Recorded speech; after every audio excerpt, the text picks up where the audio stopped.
Seattle, Washington. Have you ever imagined it to be a gritty cyberpunk environment complete with ogres, orcs, magicians, dwarves, and evil corporations bent on taking over the interweb? No? Well, according to this game, that's what it's going to look like in 50 years. And considering that the game was created in 1993, that means we've only got... Hold on, let me do the math here. 2013 minus 1993, a nice round 20 years. Okay, so we've only got about 30 years left before Seattle goes all Matrix-like. If you live in Seattle now, I'd recommend being a bit proactive and start looking for a new residence, unless you plan on dying in the next 10 years. In that case, do you even know what a video game is? If not, why the hell are you watching this? You won't understand a damn thing here, so just go turn on something else. I'm sure Lost in Space or Matlock is on some station somewhere. Or even the old Adam West Batman. But you know what, if that's on, I'll go watch that too, because Adam West is the shit. In any case, Shadowrun is a game created by Data East and Beam Software, along with some company I would assume to be FASA Corporation. Yeah, that sounds official. Anyway, the basic premise is that you play as a Shadowrunner named Jake. Shadowrunners are people who are basically cyberpunk mercs and will do anything for money. Jake seemed to be a pretty highly sought-after courier who delivered messages and such to underground organizations. He was so popular that he gets gunned down in the opening sequence, only to be resurrected by some shapeshifter chick who is half fox and half chick. Of course, Jake doesn't remember anything, and it's your job to figure out who wanted you completely dead. It's not going to be that easy. You go through various landscapes from the slums of Seattle to a port, to a volcano, and back. Yes, a volcano. No, it's not as cool as you think, as it's a lab, not an actual pit of the volcano. It's still kind of funny to see the scientists run away from you in fear, though. Anyway, Shadowrun is part point-and-click adventure, part RPG, and part action. The controls, for the most part, are easy. B activates the cursor, allowing you to examine and pick stuff up. A is your shooting cursor, as you point it to what you want to bleed and press A again to shoot. Y brings up the item menu, and X is your magic cursor, which functions the same way as shooting, just magic-wise. The control pad moves you, and L is a shortcut to immediately examine stuff, while R is a shortcut to pick stuff up.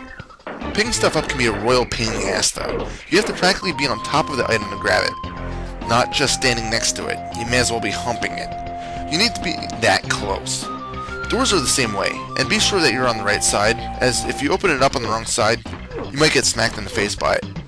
It's funny the first few times, but it gets old quick. The biggest thing about Shadowrun that might frustrate players is that you often have no freaking clue on where to head next. The game has a limited open world feel, and after you exit the car yards, you can go to any place that isn't restricted by a key item. But at this point, you're probably going to get hopelessly lost. It might be an item you're just overlooking, or a conversation you need.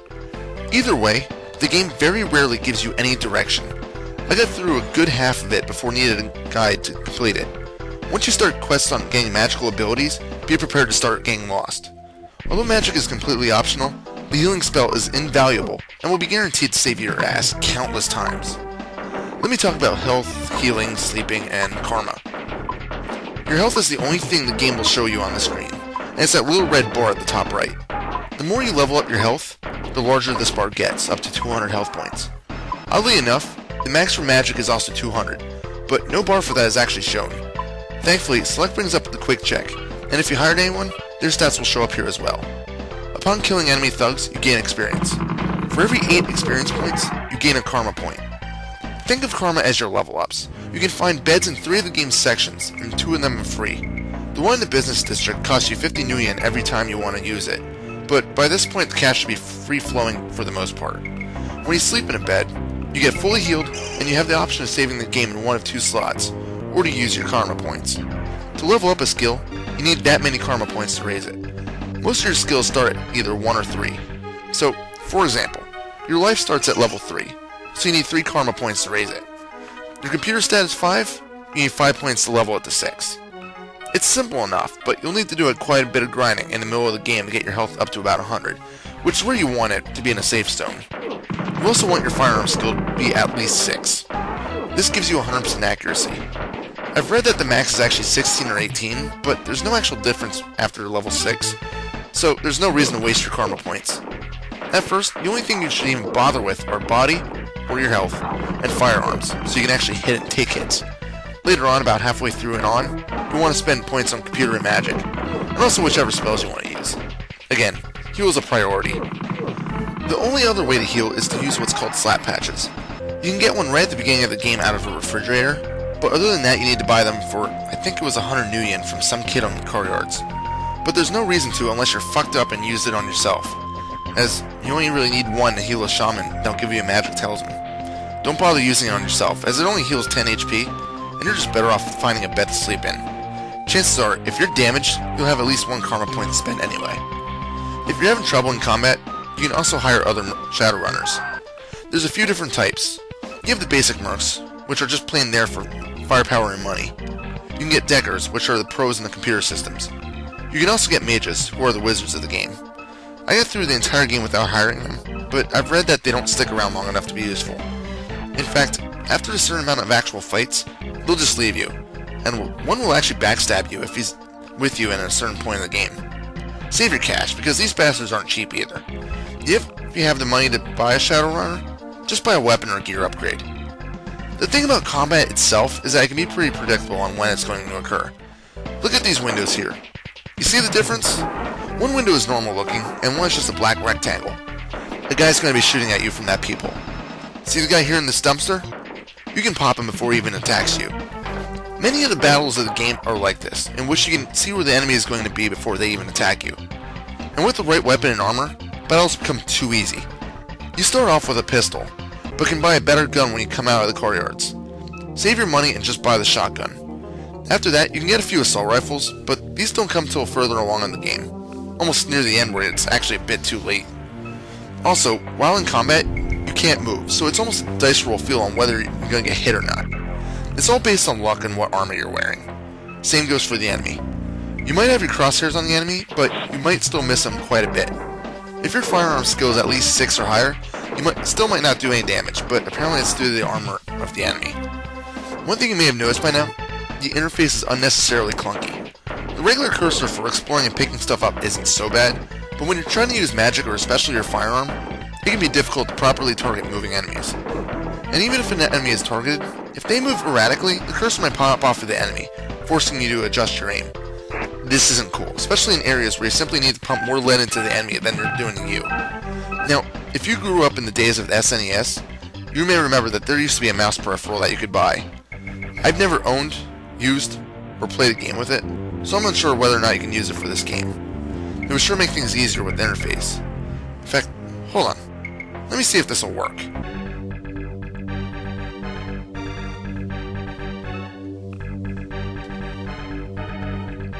Nope, doesn't look like it. That would have been extremely useful, but instead, you're stuck with the control pad, which is clearly not meant for smooth point-and-click use. Another thing that bugs me is that when you move the cursor, whichever variation it may be, to the end of the screen, it won't scroll. Normally this is a huge issue, but when you're in combat and the enemy can fire at you but you can't see him because he's off-screen by a pixel, it would have been nice just to be able to move the aiming reticule to the far end and watch the game scroll as far as it can without pushing your character off the screen.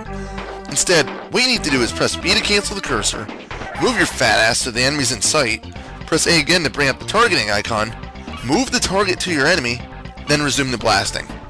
It seems a bit overdone in my opinion, but hey, it's not a huge game breaker, but instead just an annoyance of mine. Now, I mentioned the point-and-click part of the game, but there's another aspect to the RPG and adventure part of it, and it's the dialogue. Jake can talk to a bunch of different NPCs, and although not many give him a lot of useful information, some will give him keywords that will allow you to get more info from either them or another person. For example, you may need to learn one word for some dude. Go to a bar and ask a bartender about that word, and they'll give you the next bit of the puzzle. This is crucial in proceeding in the game, as sometimes certain words will give you plot items that will allow you to continue on your quest to figure out who's trying to kill you. About those puzzles, most of them are pretty simple to figure out, but a notably frustrating one is the one on the ship where 4 heavy thugs blast away at you as soon as you enter a room. They won't give chase, so you're free to exit the room, but these guys are simply immune to gunfire or magic. So what do you need to do? Flood the room. How do you do that? You see that small, tiny block on the wall? You need to hit that. That's not a light switch or a decoration, like I had thought for a freaking half hour until I swallowed my pride and looked up a guide. That's a freaking switch. One of 2 that's needed to flood the room and kill those guys. Once they're dead, you're free to get in there and take the potion that's needed to kill the slimes blocking another doorway. It's stuff like this that's easy to miss, and because of it, it can make someone go bald in madness. Good thing I'm already half bald and don't have to worry about losing too much of my hair, huh? Let's move on to the graphics. They aren't the worst I've ever seen, but they also aren't the best. So that puts it right in the middle. Characters have some decent detail to them, although the mugshots of the people in conversation view just look a bit off. Jake doesn't look too bad at first, but throw on some sunglasses and watch his face instantly need plastic surgery. You'll be wearing those glasses for about 95% of the game, as it's one of the first things you need to find so you can talk to the morgue guys. Otherwise, they'll assume you're a zombie and run the hell away in a locked office. The water looks pretty good in the fountain. The neighborhoods look pretty gritty and dark, and the car yard has that depressing, no way out look to it. The ship that you get to run around on looks okay on the outside, but once you enter it, it's just a bland gray and black area with no real textures to it. A few of the stairways are literally just stairs on a black background. Real imaginative. There's also a few bars in town that you can visit, primarily to hire a Shadowrunner. You'll need to visit them a few times in your quest to grab either items, information, or keywords, but other than those specific times, you can typically walk by them without even a glance. However, the coolest thing about the one bar in the beginning sector? It's named the Grim Reaper Club. Fuck yes! So let's move on to the plot. You start with some dramatic music, which is a strong point of the game, although it does tend to start getting a bit repetitive near the end when it starts repeating stuff. Jake Armitage, who I should also point out is misspelled in the manual, wakes up in the morgue. He gets up with a huge headache, scares off the morticians, and runs onto the street where he's told he shouldn't be walking around without a gun. If you follow the guy, which you should, you enter a sewer in which that guy dies in a firefight. You need to run over, ignoring any kind of damage you take, grab the gun, and blast the hitman. Bam! You now have a weapon. You never even need to worry about purchasing ammo, as you have infinite supply. And that's good, because cash, or new yen, isn't exactly plentiful either. After wandering around for a while, you end up in a nightclub where you meet up with the guy who originally set up the deal for Jake to deliver what it is he is delivering. Fearing for Jake's life, the guy named Glitman escorts Jake to the car yards, which is essentially a safe house for Shadowrunners. It's here that you can fight in an arena to earn a crap ton of new yen, or fight King, the protector of the car yards, to escape and move on with the story. If you don't want to fight him, you can cough up 4,000 new yen to leave, but then you can't fight him later if you do this. The first few fights in the arena are simple, and you can easily get the 4 grand, but you may as well just beef up your health and fight King, as he's not the most difficult guy here. In fact, to fully complete the arena, you'll probably need to come back at a later time with more health, better armor, and a better weapon. The final dude is a pain in the ass because he hits hard and fast. Whichever route you decide to go, once you leave the car yards, you now have access to the rest of the game, minus the volcano and ship. Both of these areas require key items to enter, and they're relatively short. Once you're done with them, you end up back in the city, and once you have access to what I would consider to be the business district, you have a few tasks available. First, you may want to find a dog. No, not this dog. This guy is some sort of spiritual advisor to Jake, who teaches him how to use magic, as long as you grab the right items. To learn each spell, you need to find items that are relatively useless on their own, and bring them to the dog. In doing so, you'll learn a spell and are able to cast it and level it up. First thing to do is learn Heal, as this makes the game much easier. You'll also want to level your magic stat, as you only start off with 10 magic points, and they won't last long. After that, you can attempt to dislodge a gang that threatens the town daily, fight a band of vampires, the leader of which is predictably named Vladimir, and get a shipment of ice dumped in the lake so that the captain of a boat can bring it to the ship to fight a jester spirit. Why can't you just enter the boat without of ice? Go ahead and guess. Can't figure it out? It's because of mermaids, that's why. Apparently mermaids migrated to the waters around Seattle and prey on sailors that pass by their territory. The ice shipment cools the water enough to force the mermaids onward. Must have been one hell of a shipment of ice to bring the waters near Seattle down that much. Maybe it was dry ice. Or maybe even some sort of magical ice. I mean, you are fighting orcs, wizards, and vampires. I can't rule out the supernatural and mystical ideas, can we? Anyway, all while doing this, you have the ability to hack into computers.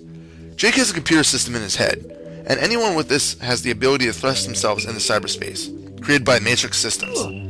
Keep in mind, this game predates the Matrix movies. You can hack different terminals in cyberspace to obtain tidbits about the background story in Jake's run, or access bank accounts to transfer new yen to you.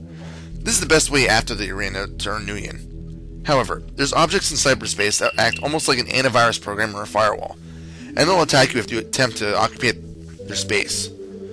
You move on a grid, so you move square by square. Your health carries over, so it's possible to die in cyberspace. I'd recommend healing up completely before attempting the hack, because unless your computer stat is high, you'll be taking a bit of damage just by fighting the defense measures.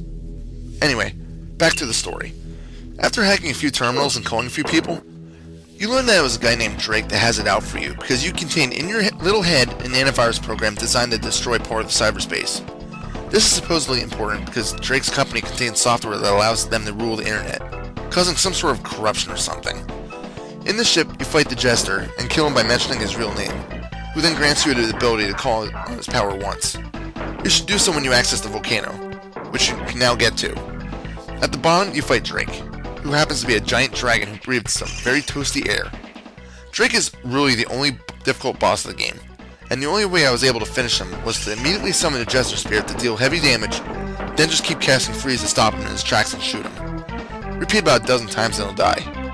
You then meet a scientist who gives you the info about what's in your head computer, and you head off to the final place, the headquarters of Drake's company.